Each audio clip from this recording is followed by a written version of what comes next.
సాధించే కృపను మీరు మాకు అనుగ్రహించిన విధానాన్ని బట్టి మీకే వందనములు, స్తుతులు, స్తోత్రములు చెల్లిస్తున్నాం ప్రభా. స్తోత్రములు ప్రభా, స్తోత్రములు తండ్రి, స్తోత్రములు ప్రభా. అవును ప్రభా, ఎక్కడ ఇద్దరు ముగ్గురు కూడి నా నామంలో ప్రార్థిస్తారా వారి మధ్యన నేను ఉంటానని సెలవిచ్చిన దేవ మీకే వందనములు, స్తుతులు, స్తోత్రములు చెల్లిస్తున్నాం దేవా. ఆత్మదేవ, సత్యదేవ, మీరు మా మధ్య సంచరించుచున్న విధానమును బట్టి మీకే వందనములు, స్తుతులు, స్తోత్రములు చెల్లిస్తున్నాం ప్రభా. స్తోత్రములు తండ్రి, స్తోత్రములు అనునిత్యము అనుక్షణము ప్రభా తండ్రి. అవును ప్రభా, మాతో ఉంటున్న దేవా మీకే వందనములు, స్తుతులు, స్తోత్రములు చెల్లిస్తున్నాం ప్రభా. అవును ప్రభా తండ్రి, మీ వాక్యం చేత తండ్రి మీరు మాతో మాట్లాడిన విధానమును బట్టి మీకు వందనములు, స్తుతులు, స్తోత్రములు చెల్లిస్తున్నాం ప్రభా. అవును ప్రభా తండ్రి, జీవ మరణములు తండ్రి మీ వశంలో ఉన్నవి యేసయ్య, మీకే వందనములు, స్తుతులు, స్తోత్రములు చెల్లిస్తున్నాం తండ్రి. అవును ప్రభా, ఎవరైతే ప్రభా తిరిగి తండ్రి మీ తట్టు తిరిగితే తండ్రి మీరు మిమ్మల్ని ప్రార్థించినప్పుడు మీరు తప్పక తండ్రి క్షమించే దేవుడు అయినందుకే వందనములు, స్తుతులు, స్తోత్రములు చెల్లిస్తున్నాం ప్రభా. అవును తండ్రి, మీరు ప్రేమ కలిగిన దేవుడు ప్రభా, కరుణా సంపన్నుడు ప్రభా, కనికరం కలిగిన దేవుడు ప్రభా, దయ కలిగిన దేవుడు ప్రభా. మీకే వందనములు, స్తుతులు, స్తోత్రములు తండ్రి. ప్రేమ కలిగిన దేవుడు తండ్రి, మీకే వందనములు, స్తుతులు, స్తోత్రములు చెల్లిస్తున్నాం ప్రభా. స్తోత్రములు తండ్రి. అవును ప్రభా, మీరు నీతిమంతుల కొరకు లోకంలోకి రాలేదు కానీ ప్రభా పాపపు స్థితిలో ఉన్న మమ్ములను ప్రభా తండ్రి మీరు ప్రేమించి ప్రభా తండ్రి మమ్మల్ని రక్షించుటకై తండ్రి మీరు ఈ లోకములకు వచ్చినందుకే మీకు వందనములు, స్తుతులు, స్తోత్రములు తండ్రి. అవును ప్రభా తండ్రి, పాపరహితులైన మీరు ప్రభా పాపులమైన మమ్ములను ప్రభా పాపంలో నుండి ప్రభా మరణంలో నుండి తండ్రి మీ నిత్య జీవంలోనికి నడిపించుటకై తండ్రి మాకు ప్రతిగా ప్రభా తండ్రి మీరు బలియాగమైన దేవా మీకే వందనములు, స్తుతులు, స్తోత్రములు చెల్లిస్తున్నాం ప్రభా. అవును ప్రభా, మీరు చేసిన తండ్రి యాగమును మేము అనుక్షణము జ్ఞాపకం చేసుకున్నట్టు ఎల్లప్పుడూ ప్రభా మీకు కృతజ్ఞులమై తండ్రి మీ చిత్తానుసారంగా జీవించే కృపను అనుగ్రహించమని వేడుకుంటున్నాం. అతడు ప్రజలకందరికీ ప్రకటింపవాలని దేవుడిని యెహోవా పంపిన ప్రకారం ఇర్మియా వారి దేవుడకు యెహోవా సెలవిచ్చిన మాటలన్నింటినీ వారు ప్రకటించి చాలకుండా హోషేయ కుమారుడైన అజర్యాయును, కారేహ కుమారుడైన యోహానానును నబిష్టులందరూ ఇర్మియాతో ఇట్లన్నారు, నీవు అబద్ధం పలుకుచున్నావు. ఐగుప్తులో కాపురములకు మీరు అక్కడికి వెళ్ళకూడదని ప్రకటించుటకై మన దేవుడని యెహోవాను పంపలేదు. మమ్మల్ని చంపుటకును బబులోనునకు చీర పట్టుకొని పోవుటకును కల్దీయుల చేతికి మమ్మల్ని అప్పగించాలని నేరియా కుమారుడైన బారూకు మాకు విరోధంగా వెతుకున్నాడు. కాగా కారేహ కుమారుడైన యోహానాను సేనల అధిపతులందరూ ప్రజలందరూ యూదా దేశంలో కాపురం ఉండవలనన్న యెహోవా మాట వినకపోయింది. మరియు కారేహ కుమారుడైన యోహానాను సేనల అధిపతులందరూ యెహోవా మాట వినని వారై యూదా దేశంలో నివసించుటకు తాము తరలి వేయబడిన ఆయా ప్రదేశముల నుండి తిరిగి వచ్చిన యూదుల శేషమును అనగా రాజదేహ సంరక్షకుల అధిపత్యకు నెబూజరదాను, షాఫాను కుమారుడైన అహీకాము కుమారుడకు గెదల్యాకు అప్పగించిన పురుషులను, స్త్రీలను, పిల్లలను, రాజకుమార్తెలను ప్రవక్తయకు ఇర్మియాను నేరియా కుమారుడకు బారూకును తోడుకొని పోయి ఐగుప్తు దేశంలో ప్రవేశించింది. వారు తహపనేసుకు రాగా దేవుడి ప్రేమ నమ్మకంగా ప్రార్థిస్తున్నాం. అవిధేయతల ద్వారా నా ప్రభా ఇశ్రాయేలీయులు చేరవలసినటువంటి మీరు ఇచ్చిన వాగ్దాన దేశంలో నా ప్రభా చేరుకోలేకపోయారు. ఈ రాత్రికి ఆలోచన ఏమండి, అవిధేయతల ద్వారా గర్విస్తులు నా ప్రభా నా తండ్రి నీకు లోబడి విధానంలో పరలోక రాజ్యం వారు తప్పకుండా సాధన చేసే ప్రతి క్రీస్తు నుంచి మిమ్మల్ని విడిపించమని ప్రార్థిస్తున్నాం. దేవా, ఈ రాత్రికి ఆలోచన ఏమిటో మేము నీ వాక్యములకు లోబడి నీ చిత్తానుసారంగా జీవించడానికి మాకు నేర్పించమని ప్రార్థిస్తున్నాం. ఆత్మ చెప్పుతున్న మాటలు చెవికల మీరు వినడానికి దేవా మీరు ఆత్మ నేత్రంలో ఆత్మ చెవులు మీరు తెరవని ప్రార్థిస్తున్నాం. ఆత్మ ప్రత్యక్షం దాయించమని ప్రార్థిస్తున్నాం. అనేక మంది జీవితాల్లో మీరు మద్దతు చేసే మేలును చూస్తున్నారు దేవా. అనేక మంది అన్ని జనులు నా ప్రభా నీ సన్నిధికి వస్తున్నారు ప్రభా. మరి ముకుందం లాంటి హృదయాలతో మాట్లాడే దేవుడు ఇలాంటి కాలంలో ఎంతమందికి అయితే నిజమైన మార్పు లేదో వారికి మార్పు దయచమని ప్రార్థిస్తున్నాం. మారు మనసు పొందనలగా నశించే జీవితం నుంచి విడిపించమని ప్రార్థిస్తున్నాయా. మీకే స్తోత్రం, మీకే స్తోత్రం, మీకే స్తోత్రం, మీకే స్తోత్రం. దేవా మీ యొక్క ప్రశస్తమైన రక్తంలో దేవా ప్రతి బిడ్డ యొక్క జీవితాన్ని సరిచ్చమని ప్రార్థిస్తున్నాం. దేవా మీ రక్త ప్రోక్షణ కిందకి ప్రతి దగ్గర తీసుకొస్తున్నాం. ఆత్మకు మనసుకు శరీరం కల్మషుడి పవిత్రుగా క్షమని ప్రార్థిస్తున్నా.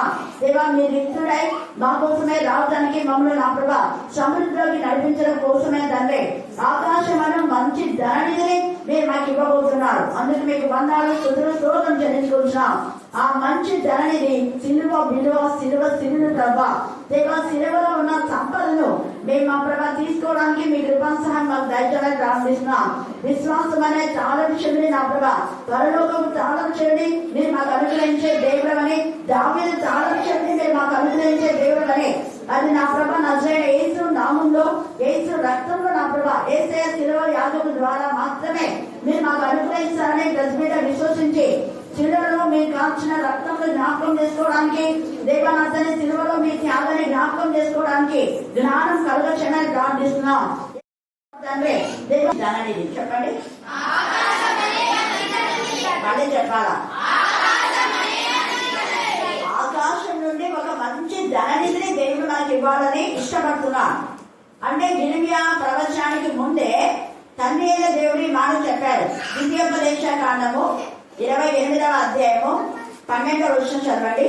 ద్వితీయోపదేశ కాండము 28:12. యెహోవా నీ దేశం మీద వర్షము దాని కాలమందు కురిపించుటకును నీవు చేయు చూడండి నీవు చేయు కార్యమంతటిని ఆశీర్వదించుటకును ఆకాశములు తన మంచి ధరణిది దేవుని యొక్క మంచి ధరణిది అంట. మనం అనుకుంటున్నాం దేవుని యొక్క మంచి ధరణిది అంటే పైనుంచి బంగారము డబ్బులు పడతాయనేది కాదు. ఆకాశం నుండి మంచి ధరణిది. ఏంటి ధరణిది చదువుతున్నాం మనం. ఇక్కడ మనం చూస్తే 28లో ఎవరైతే ఆయన వాక్యం శ్రద్ధగా వింటారో వాళ్ళు నీవు నీ దేవుడైన యెహోవా మాట శ్రద్ధగా విని నేను నీకు ఆజ్ఞాపించుతున్న ఆయన ఆజ్ఞలన్నింటినీ అనుసరించి నడుచుకున్న ఎడల నీ దేవుడైన యెహోవా భూమి మీద ఉన్న సమస్త జనుల కంటే నేను హెచ్చించును. హల్లెలూయా, హల్లెలూయా. యిర్మీయా దేవుని మాట శ్రద్ధగా విని బాల్య వయసులోనే దేవుడు చెప్పినవి ఏం చెప్తే అవి వాళ్ళు విన్నా వినకపోయినా చెప్పుకుంటూనే వస్తున్నారు. కానీ వాళ్ళంతా యిర్మీయా మాట పెడచోట పెట్టేస్తున్నారు. యిర్మీయా మాట వినకపోవడం మూలాన వాళ్ళకన్నీ కూడా మంచి కాదు కానీ చెడే జరుగుతుంది.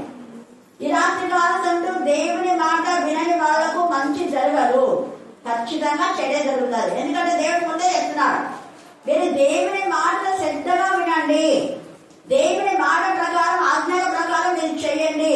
దేవుని మాట శ్రద్ధగా వినండి అంటే దేవుని మాటలకు అన్ని వ్యతిరేకమే, దేవుని పనులకు అంతా వ్యతిరేకమే. వ్యతిరేకం చేస్తే దేవుడు ఊరుకోడు. బెల్తెషాజరు ఆ యొక్క దేవుని యొక్క పాత్రలు పరిశుద్ధంగా ఉంచడం దేవుడు చెప్పాడు. కానీ దేవుని యొక్క ఆజ్ఞను ధిక్కరించి ద్రాక్షారసం ద్రాక్షారసం అనేది మత్తు పానీయం, అది మంచిది కాదు కూడా. ఆ మత్తు పానీయాన్ని దేవుడు అభిషేకించి ప్రతిష్ఠించిన ఆ యొక్క పాత్రలో దేవునికి ఇష్టమైన పాత్రలో ఆ పాత్రలో ద్రాక్షారసం పోసుకొని తాగడం ఎంత గర్వం చూడండి. వాటిలో ద్రాక్షారసం పోసుకొని తాగుతున్నారు కాబట్టి దేవుడి ఉగ్రత బెల్తెషాజరు పైన వచ్చింది. ఇలాంటి కాల సమయంలో దేవుని యొక్క విషయంలో మనం ఎంత జాగ్రత్తగా ఉండాలా. ఇక్కడ 43లో చెప్తూ ఉన్నారు మీరు దేవుని మాట వినండి, ఐగుప్తుకు వెళ్ళొద్దు, ఐగుప్తు చీకటి, ఐగుప్తు పాపము, ఐగుప్తు చెర, ఆ చెరలో నుంచి దేవుడు మిమ్మల్ని ఎంతో ఇదిగా ఈ యొక్క శ్రేష్టమైనటువంటి ప్రదేశంలోకి నడిపిస్తే మీరు దేవుని మాట వినకుండా మళ్ళీ ఐగుప్తుకే పోవాలని అనుకుంటున్నారా? మీరు ఐగుప్తు పోతే నెబుకద్నెజరు చేత ఖచ్చితంగా మీరు నాశనం అవుతారు. దేవుడు ఆ యొక్క నెబుకద్నెజరు రాజు చేతనే మిమ్మల్ని నాశనం చేస్తాడని ప్రవచనం ఉంది కదా. మీరు ఖడ్గం పాలవుతారు, తెగులు చేత మీరు చస్తారు, కాబట్టి వెళ్ళొద్దండి, ఐగుప్తును ఖచ్చితంగా నెబుకద్నెజరు రాజు నాశనం చేస్తాడు చెప్పినా కూడా వినలేదు. గర్వంతో అహంకారంతో వాళ్ళు మాట్లాడారు. అందుకని ఆకాశంలోనే మంచిది ఎవరికి అంటే దేవుని యందు భయభక్తి గల వాళ్ళకు మాత్రమే. ఏమిటా మంచి నిధి అంటే ఇశ్రాయేలీయులు వాళ్ళు మాంసం అడిగినప్పుడు దేవుడు ఆకాశం నుంచి ఏం చూపించాడు? మన్నా. హల్లెలూయా, హల్లెలూయా.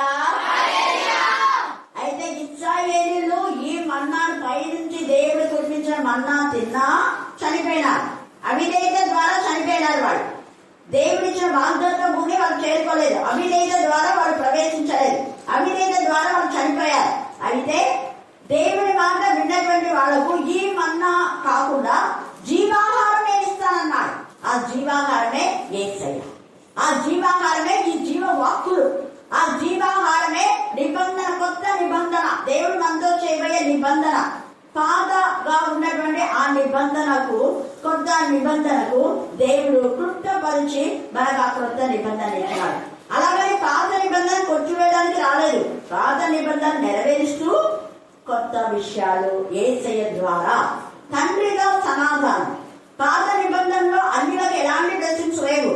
కానీ కొత్త నిబంధనలో అనేక మంది అన్యులు ప్రవాహం లాగా దేవుని సన్నిధికి వస్తారని ప్రవచనం, ఆ ప్రవచనం నెరవేర్చబడుతుంది. అప్పటికి కూడా ఎంతో మంది అన్యులు దేవునికి భయపడినారు. అన్యుడైన నెబుకద్నెజరు రాజు దేవునికి భయపడి లోబడ్డాడు. పశువులాగా ఉండి తర్వాత మళ్ళా దేవునికి లోబడ్డాడు. ఈ యొక్క సమయంలో మనం జ్ఞాపకం చేసుకోవాలి. దేవుడు పరిశుద్ధుడు. పరిశుద్ధుడు, ఆయన దహించు అగ్ని కూడా. కానీ ఆయనకు లోపడకుండా మన ఇష్టానుసారంగా చేస్తే వచ్చేది ఉగ్రతనే. మంచి ధననిధి రాదు. మంచి ధననిధి ఎవరికి వస్తుంది అంటే శ్రద్ధగా ఆయన మాట విన్న వాళ్ళకు. ఆ మంచి ధననిదే ముఖ్యమైనది ఈ జీవవాక్యం. ఈ జీవవాక్యం మనకి ఇచ్చినాడు. ఈ వాక్యం ఎవరు ఎంత చదివితే అంత సమృద్ధిలోకి దేవుడు తీసుకువెళ్తాడు. ఆ మంచి ధననిధి యొక్క రహస్యము మనకు 3వ యోహాను 2లో ఉంది.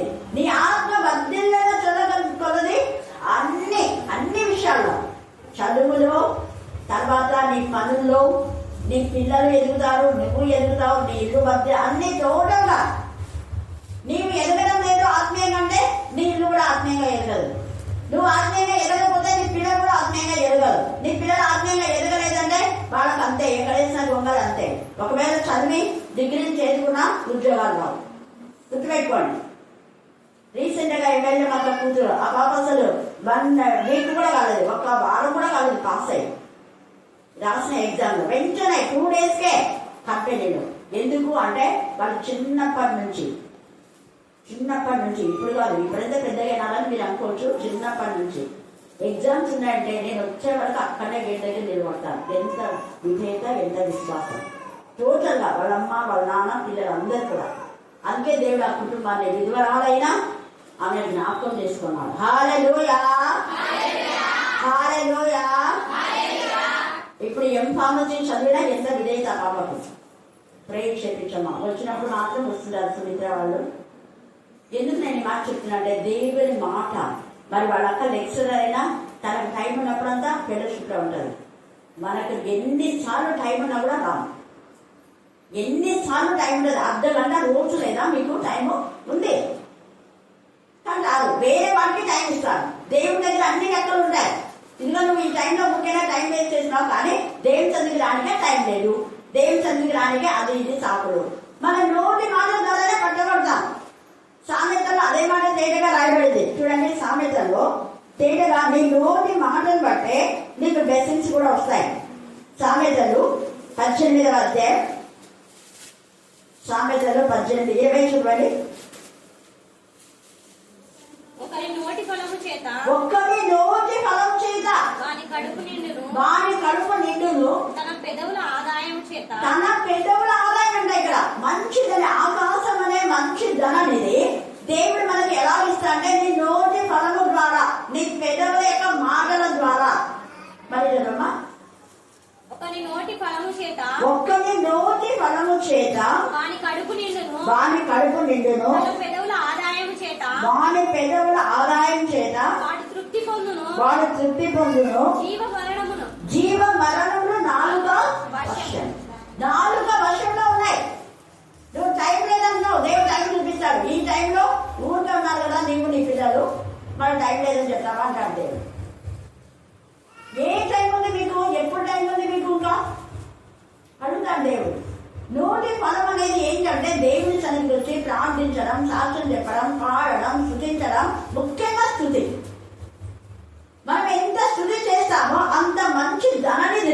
దేవుడు మనకు కృపలింపచేస్తాడు. స్థుతిలో మూలమున ఆయన ఆశ్రయుడగు దేవుడు. ఈ నోటితో దేవుని స్థుతించాలంటే నోటితో 24 గంటలు వ్యర్థమైన మాటలు మాట్లాడతారు, ముచ్చట్లు ఉంటాయి, కానీ దేవుని సన్నిధికి రావడానికి మాత్రం టైం ఉండదన్న వాళ్ళకు. అనవసరమైన మాటలు మాట్లాడడానికి వస్తుంది. నీ నోటి పదవ ద్వారానే నీ పిల్లలకు శిక్ష, నీ పిల్లలకు ఆశీర్వాదం. చాయిస్ నీవే. నువ్వు నీ పిల్లలకు ఆశీర్వాదకరంగా ఉన్నావా, నీ పిల్లలకు నాశనకు గురి చేసేదానిగా ఉన్నావా? ఎక్కబేలు అత్తలలాగా ఉన్నావా, ఎక్కబేలు లాగా తల్లి మరియలాగా ఉన్నావా? ఎక్కబేలు ఉగ్గు పాలతో మోషేకు దేవుడు అంటే భయము భక్తి నేర్పించింది. అల్లరిగా గొడవలేమో నేర్పినా, అల్లరిగా అది వినకుండా నేర్పించలేదు. ఎక్కబేలు విధేయత నేర్పించింది మోషే. తల్లి మరియా యేసు ప్రభువుకు విధేయత నేర్పించింది. విధేయుడై వాళ్ళ యొక్క తండ్రి చనిపోతే తల్లికి వడ్రంగి పని చేసి 12 సంవత్సరాల తర్వాత, ఒకవేళ 17 వాళ్ళ నాన్న చనిపోవచ్చు, బేబీ ఇక్కడ సరిగా లేఖన ఆధారాలు లేవు, కానీ 12 సంవత్సరాల నుంచి తల్లిదండ్రులకు విధేయులుగా ఉండేను రాయబడింది. అప్పుడే యేసేపు చనిపోతాడు 10 సంవత్సరాలకు. అప్పుడు తల్లిని వడ్రంగి పని చేసి యేసేపు పోషించాడు. హల్లెలూయా, హల్లెలూయా, హల్లెలూయా.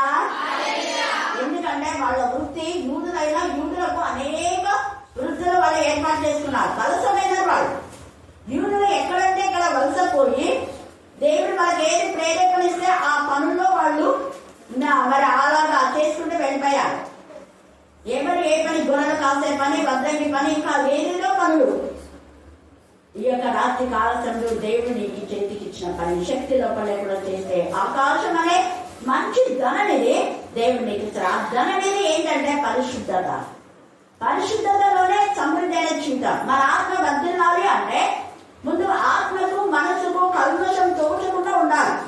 ఆత్మకు మనసుకు కల్మషం తోచకుండా ఉండాలి అంటే దేవుని వాక్యంతో ఉదక స్నానం చేయబడాలి, దేవుని వాక్యంతో నింపబడాలి, వాక్యానుసారంగా జీవించాలి, వాక్యానుసారంగా నడవాలి. అది అక్కడ. అలాగే క్రీస్తు రక్తంలో కడగబడాలి. యేసయ్య సిలువ త్యాగం, సిలువ సిలులు మంచి ధననిధి, సిలువ నిధి. సిలువ నిధిలో మనం గుప్తమై, ఆ సిలువలో అనేకమైన ధన నిధులు గుప్తమైనాయి, మనకు అర్థం కాకుండా. యేసే సిలువలో అలాగా మరి నిజంగా ఆయనకున్న అంగి, పైన అంగి కూడా తీసేశారు. ఎవరైనా వస్త్రాలు లేవంటే వాళ్ళని దీన దరిద్రులు అంటారు, అవునా? దరిద్రతను మన కోసమే ఆయన అనుభవించారు. హల్లెలూయా, హల్లెలూయా. నీ కోసం, నా కోసం, నీకు నాకు మంచి వస్త్రాలు ఇవ్వడానికి, ఆకాశంలో ధననిధిని ఇవ్వడం కోసం యేసే సిలువలో నీ పేదరికాన్ని, నా పేదరికాన్ని ఆయన భరించాడు. ఇక మనం పేదవాళ్ళం కాదు, రాజులుగా మనం ఉండాలని ఆయన ఇష్టం, యాజకులుగా మనం ఉండాలని ఆయన ఇష్టం. అందుకనే యోహాను సువార్తలో గొర్రెలను మేపేవాళ్ళు యేసయ్యను ప్రేమించేవాళ్ళు, గొర్రెలను కాసేవాళ్ళు యేసయ్యను ప్రేమించేవాళ్ళు. నిజంగా యేసయ్య కంటే నీకు ప్రేమ ఉంటే, నిజంగా వాక్యం అంటే నీకు ప్రేమ ఉంటే గొర్రెలు కాస్తావు, మేపుతావు. కాయడం అంటే నీ గొర్రె తప్పిపోతుంది, ఇంట్లో నీ పిల్లలు వాక్యం వినడం లేదు, అవిధేయతగా ఉన్నారు, అప్పుడు వాళ్ళకి తండ్రి కానీ సరి చేయాలి. నేను ఎంత చెప్పినా రారు అంటే అది అవిధేయత. దేవుడి వాక్యానికి నువ్వు లోబడినట్టు కాదు. దేవుడి వాక్యానికి లోబడే వాళ్ళు ఎంత ఇదిగా పిల్లలు దేవుని సన్నిధికి నడిపిస్తారు. బలం. హల్లెలూయా, హల్లెలూయా. నీ పిల్లలు నీ మాట వినడం లేదంటే దేవుడి మాట వినరు అని గుర్తుపెట్టుకోండి. దేవుడి మాట వినేవాళ్ళు ఖచ్చితంగా తల్లిదండ్రుల మాట వింటారు.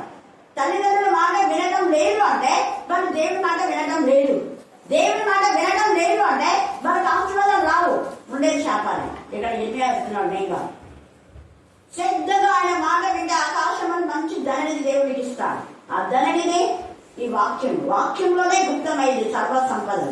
ఈ వాక్యము సిలువ యాగము ద్వారా వచ్చింది. మనకు కొత్త నిబంధన ఎప్పటి నుంచి వచ్చింది అంటే యేసయ్య సిలువలో కార్చిన రక్తాన్ని బట్టి, యేసయ్య మరణం బట్టి, యేసయ్య పునరుద్ధానం బట్టి మనకు కొత్త నిబంధన దేవుడు ఇచ్చాడు. హల్లెలూయా, హల్లెలూయా. మంచి ధననిధి, ఆ మంచి ధననిధి పరిశుద్ధతలోనే. మనం పరిశుద్ధంగా కావాలి అంటే వాక్యం చదవాలి, వాక్యం వినాలి, వాక్యం ధ్యానించాలి, వాక్యానుసారంగా ప్రవర్తించాలి. అదే పరిశుద్ధత. వాక్యము ద్వారా విశ్వాసం అనే ధననిధి. విశ్వాసం నీకుంటే అసాధ్యమైన ఏది కూడా లేదు. నమ్ముట నీ వలైతే నమ్మానికి సమస్తము సాధ్యము. అందరూ చెప్పండి, నమ్ముట నీ వలనైతే నమ్మువానికి సమస్తము సాధ్యము. నమ్ముట నమ్ముట నీ వలనైతే నమ్మువానికి సమస్తము సాధ్యము. సమస్తము అంటే ప్రతిదీ. నీకు కావలసినటువంటి నీ పిల్లలు కావాల్సిన విద్య, వాళ్ళకి కావాల్సిన సాటైన స్థాయి, వాళ్ళకి కావాల్సిన ఉద్యోగాలు, నీకేం అవసరమో తిండి, కూడు, గుడ్డ, గూడు అంటారు కదా, అట్లా మనిషికి కావాల్సింది ప్రాముఖ్యంగా మూడే: తినడానికి తిండి, ఉండడానికి ఇల్లు, కట్టుకోవడానికి వస్తాను. ఇది ఉంటే చాలు. మనం సమృద్ధి, ఆ సమృద్ధి నీకు రావాలి అంటే మంచి ధననిధి, ఆకాశం అని మంచి ధననిధి ఆయన ఇస్తాడు. శ్రద్ధగా ఆయన మాట వినండి, నిద్రపోకుండా రాదు. అందుకనే నిద్రపోకుండా మనం ప్రాణం చేసినా, నిద్రపోకుండా పాడినా, నవ్వకుండా పాడినా అది దేవుడికి మహిమ కాదు. గుర్తుపెట్టుకోండి, దేవుడి మాట అంటే మహిమ భక్తి ఉండాలి.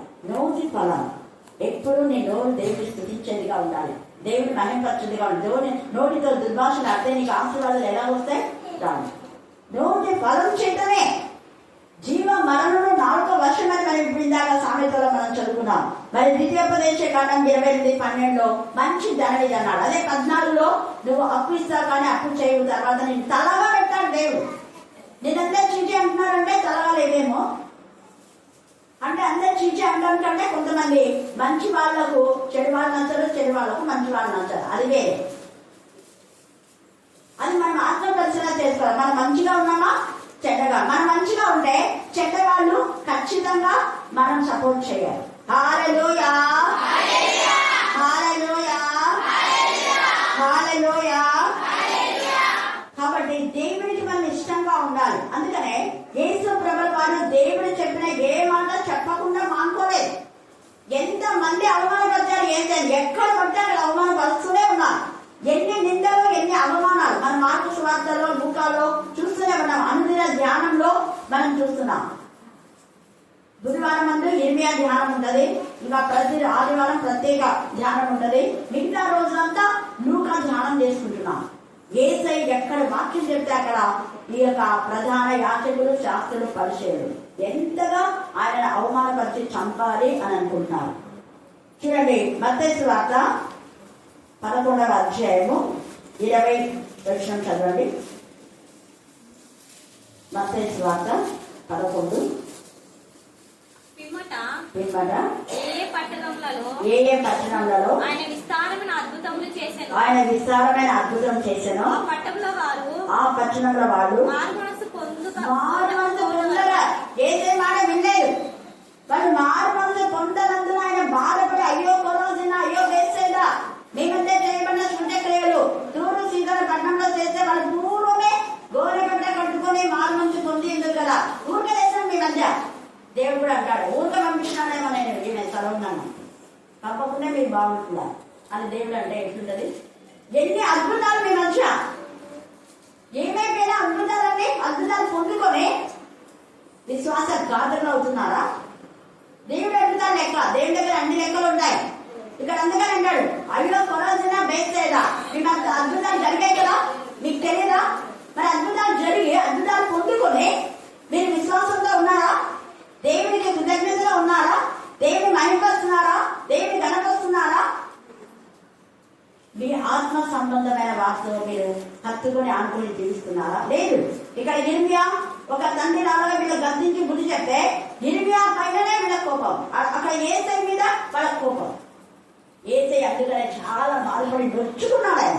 తర్వాత మనం చూస్తే మత్తయి సువార్త 16:19 చదవండి. 16వ అధ్యాయం 19.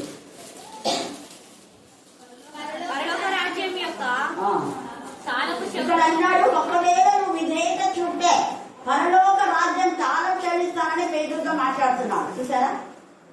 పేతురు గొర్రెలు కాయడానికి మేపడానికి యేసయ్యను ప్రేమించాడు. యేసయ్యను ప్రేమించే వాళ్లకు దేవుడు కూడా గొర్రెలు కాయడానికి మేపడానికి ఇస్తాడు. నీ కుటుంబాన్ని నువ్వు కాయాలి, నువ్వు మేపాలి. నీ కుటుంబం వాళ్ళకు రక్షణ ఉందా లేదా నిన్నే లెక్క అడుగుతాడు.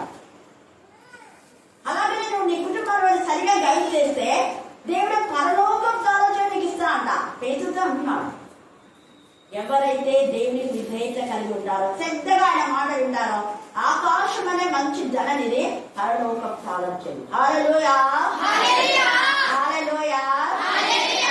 మొదట ఆకాశం అనే మంచి ధననిది అంటే పరిశుద్ధత అని మనం చూస్తున్నాం ఒకటి. రెండవది పరలోకం రాజ్యం యొక్క తాళం చెవి.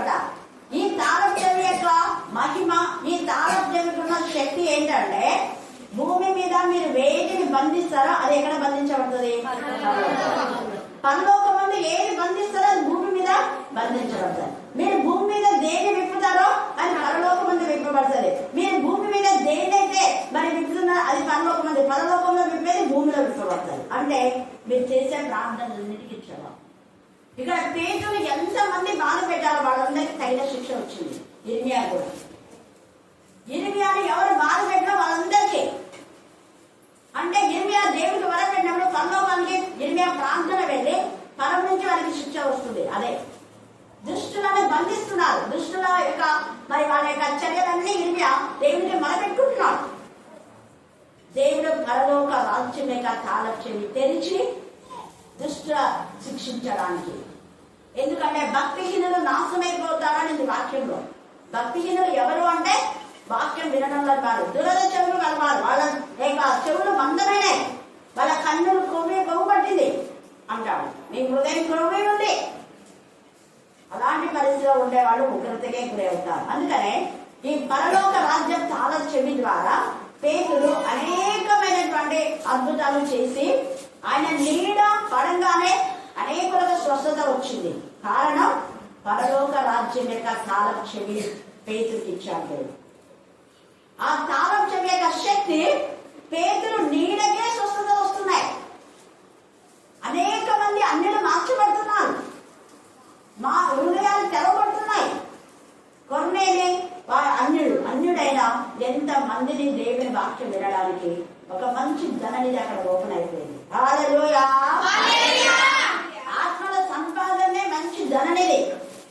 ఆత్మల సంపాదన మాకు రావాలంటే, అనేక ఆత్మల ప్రభులోకి నడిపించాలి అంటే మనం ఎక్కువగా దేవుని చెంత ప్రార్థన చేయాలి. వాక్య ధ్యానం, వాక్యానుసారంగా జీవించడం, ఇది మనకుంటే ఈ పరలోకం తాళం చెవి నీకు కూడా దేవుడిస్తాడు. నీ ప్రతి ప్రార్థనకు వెంటనే దేవుడు జవాబిస్తాడు. ఆలస్యం అయిందినా అన్యాయం చేయడు, కానీ నీకు ఆ నీ ప్రార్థన జవాబు రాలేదంటే సంథింగ్ రాంగ్.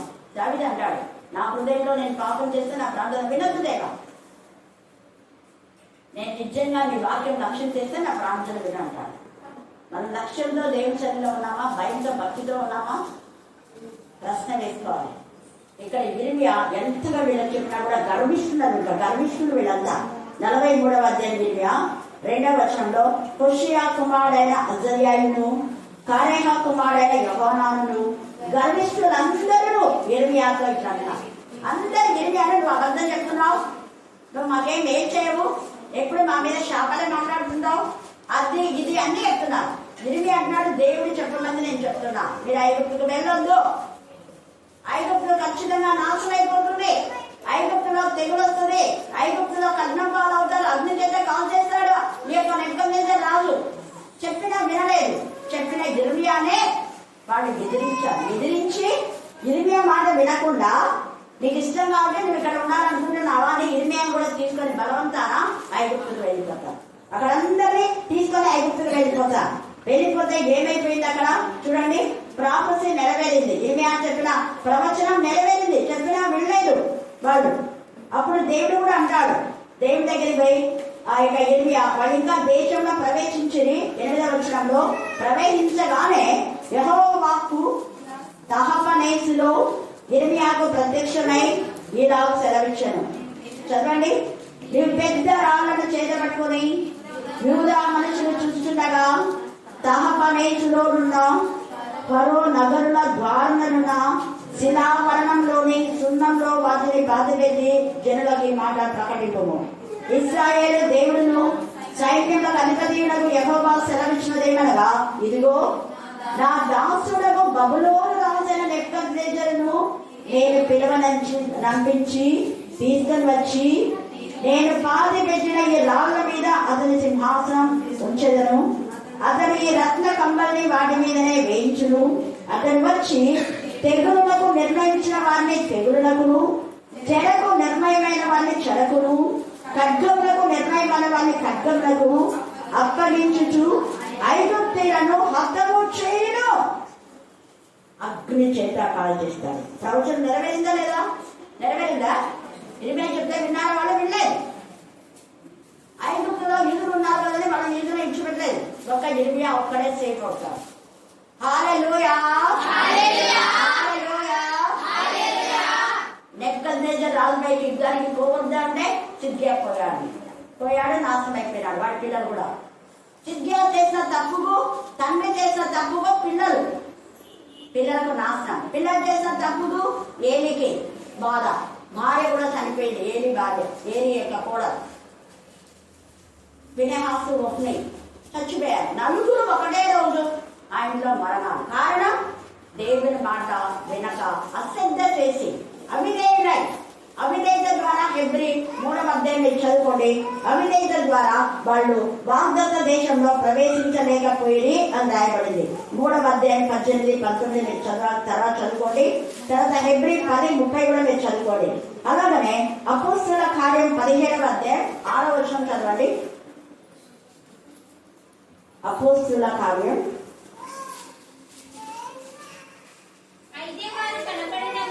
అయితే వారు కనపడినందున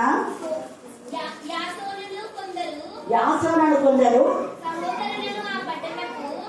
సహోదరు ఆ పట్టణం అంతా పనికి వాళ్ళన్నీ రేపుతాడు. 5 వారు రేపి పౌరులు చంపాలనుకుంటారు. పౌరులేమో దేవుడికి మహిమకరంగా అక్కడ వాడబడుతున్నాడు. పౌరులు చేసే మంచి పనులు మీకు నచ్చట్లేదు. తర్వాత 13వ వచనం చదవండి. 17, 13.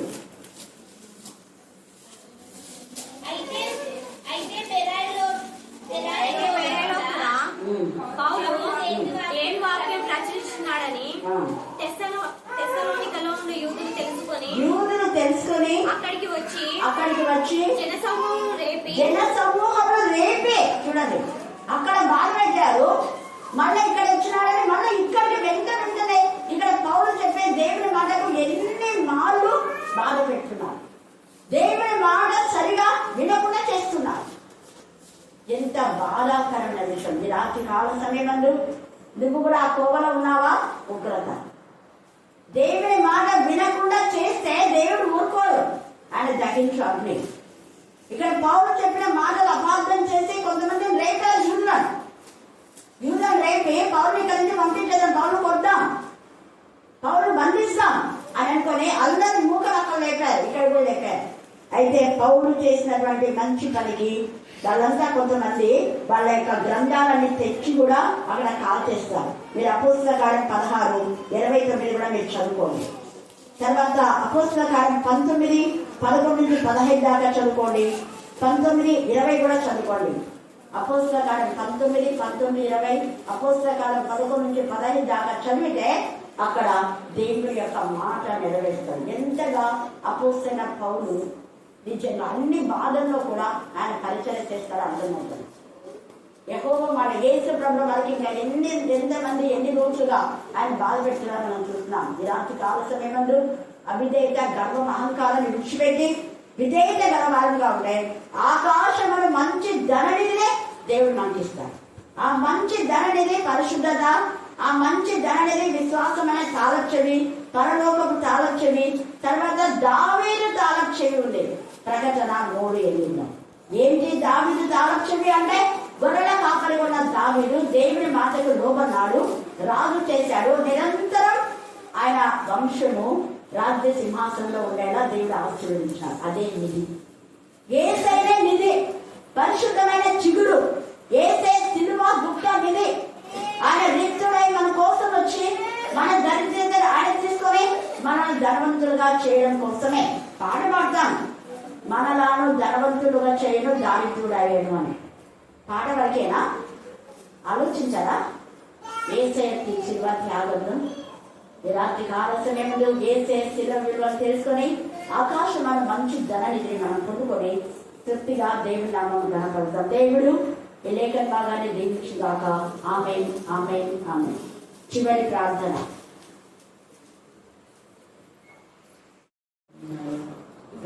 చేసేటప్పుడు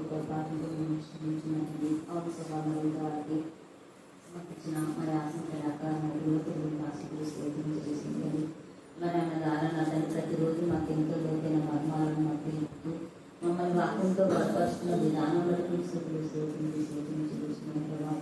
అవునమ్మా తండ్రి, ఎవరైతే వాక్యం విని వాక్యం సారాన్ని నేర్చుకుంటారో వాళ్ళకి ఎన్నో ఆశీర్వాదాలను నువ్వు లేఖనాల్లో రాసించిన దేవానికి స్థుతులు స్తోత్రించండి.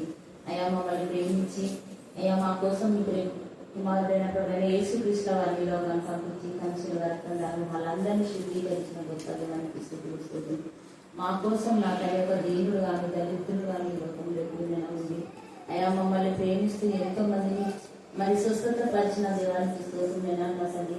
అయ్యా ఎన్నో అద్భుత కార్యాలు ఆశ్చర్య కార్యాలు చేస్తున్నాను. మరి ఎన్నో మార్గాలు నా తండ్రి వాక్యం బోధించిన గొప్ప దేవానికి స్తోత్రం. కాలి నడకతో కూడా సముద్ర తీరంలో కానీ అరణ్యంలో కానీ ఇంటింట్లో కానీ నేను ప్రతి చోటు నేను నా తండ్రి అయ్యా మీ వాక్యం ప్రతిష్టం చేస్తున్న దేవానికి స్తోత్రం. ఎన్నోసార్లు వాక్యం చెప్తున్నప్పుడు ఎంతో మంది ఆటంకపరిచినప్పటికీ నేను ఎంతగానో కృప చూపించినా అయ్యా మా మీద కృప చూపించి నీ మార్గం నాకు బోధించిన గొప్ప దేవానికి స్తోత్రం. అవును దేవాలు మా ఇంట్లో ఉంటే ఎంతో నేర్పు మా గుడ్డలో ఉంటే మాకు ఎంతో మంచిది ప్రభా. మరి అలా నాడు ప్రభావ మన సేవకులను ఎంట పెట్టుకొని తిరుగుతున్నప్పుడు నేను మరి వాళ్ళు అయ్యా నీ వెంట నేను వెంబడిస్తున్న సేవకులను ప్రభావ మరి శాస్త్రులు అయితేనేమి మరి సర్దిలేదు మరి పరిచయలేదు వాళ్ళు నా తల్లి ఎంతగానో యాచకులు అయితేనేమి ప్రభావ మరి ఏదేదో మాటలతో మాట్లాడుతున్నప్పుడు మరి వాళ్ళు ఉపనాగులను నువ్వు నోట్ చేసుకొని వాళ్ళని గర్దించి బుద్ధి చెప్పిన దేవానికి స్తోత్రం. అవునైనా నేను అందుకుంటే నేను ఆడుకుంటే మా వెనక మమ్మల్ని ఎవరు ఏమన్నా కూడా నువ్వే వారిని గర్దిస్తావు అని వారిని బుద్ధి చెప్తావని నేను నమ్ముతున్నాను. దాన్ని ఇక్కడ ఏమియర్ ద్వారా అయా మరి ఎన్నో లేఖనం రాయించిన దేవానికి స్తోత్రం. మరి మాకు ఇచ్చిన ఆత్మీయ అక్కగారు కూడా వదలాలి. అబ్బాయి గారు కూడా ఎన్నో లోతైన మర్మాలు మాతో మాట్లాడిస్తున్న దేవానికి స్తోత్రం. గ్రహింపు లేని వాళ్ళు ప్రభావ మరి ఇలా అంటారు అలా అంటారు ఎందుకు అలా అంటారు అని ఏదేదో వాగుతున్నప్పుడు వాళ్ళని గర్దించి బుద్ధి చెప్పమని ప్రార్థిస్తాం. వారికి నన్ను తెలిసి అలాంటి పొరపాటు మాట్లాడుకుంటారు. వారికి నువ్వే అయ్యా బుద్ధి చెప్పమని ప్రార్థిస్తున్నాం. ఇక్కడ చేరిన ప్రతి ఒక్కరిని దీవించండి అయ్యా. అయ్యా నేను భయంకర నీతిలో పడి నీ సన్నిధికి రావడానికి సహాయించమని ప్రార్థిస్తున్నాం. కానీ నామకార్థంగా రావడానికి వీలేదయ్యా. టైం పాస్ కోసం రావడానికి వీలేదు. అయ్యా నీ వాక్యం విని అయ్యా మరి హృదయంలో భద్రపరచుకుంటారు నీకు భాషను అనుభవించమని మమ్మల్ని తగ్గించుకుని నేను ఆమె తీసుకుంటున్నారు. ఎంతమంది ప్రేయర్ చేయమని చెప్పారు ఆకాశం వాళ్ళందరూ కూడా దీవించి